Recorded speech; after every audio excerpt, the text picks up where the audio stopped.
يا سيد، ألا ترغب بالورود؟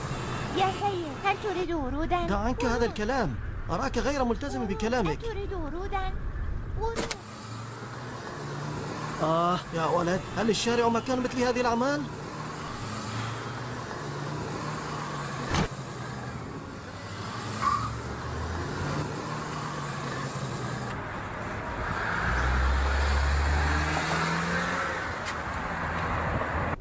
حسناً، وداعاً. يا لك من صبي عنيد أنت. يا إلهي، تعال وخذ هذه النقود ولا تضايقني أكثر. هيا خذ. حينما نزعت معطفك سقطت محفظتك على الأرض.